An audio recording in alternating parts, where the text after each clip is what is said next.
ఈ దునియాలో బ్రతకడానికి గాలి, నేల, నీరు, నింగి, నిప్పుతో పాటు డబ్బు ఆడబోతున్నా మారిపోయింది సార్. ఈ పంచభూతాన్ని శాసించే స్థాయిలోకి వచ్చింది సార్. కావాలి సార్, ప్రతి దానికి డబ్బు కావాలి.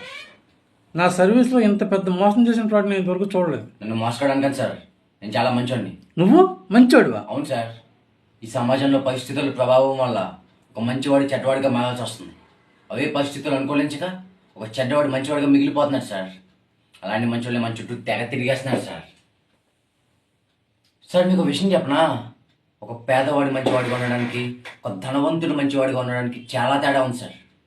నేను కూడా లయన్స్ క్లబ్లో జాయిన్ అయ్యి చేతికర్రలు, కళ్ళజోళ్ళు పంచిపెట్టి మంచివాడిని అయిపోవచ్చు సార్. లేకుంటే చిన్న చారిటీ పేరుతో చలివేదనం పెట్టి కూడా మంచివాడిని అయిపోవచ్చు సార్. మహా అయితే 170 రూపాయలు కుండ, 50 రూపాయలు గ్లాసు, 10 రూపాయలు మగ్ సార్. అలాంటి మంచి నాకు వద్దు సార్. నేను ధనవంతుడిగా ఉంటూ మంచివాడిలో ఉన్నాను అనుకుంటున్నాను సార్. తప్పా సార్? నీ చేతుల్లో ఎంతమంది మోసపోయారో వాళ్ళ గురించి ఒకసారి ఆలోచించావా? సార్, బట్టలు అన్నాక మోసపోవడం, మనుషులు అన్నాక మోసపోవడం చాలా కామన్ సార్. కోడి మీద జాలి పెడితే చికెన్ 60 పెడతాను కదా సార్. అయినా నేను నేరుగా వెళ్ళి ఎవరిని మోసం చేయలేదు సార్. మోసపోవడానికి రెడీగా ఉన్నోడికి ఓ అవకాశం ఇచ్చా అంతే. నేను చాలా మంచివాడిని సార్.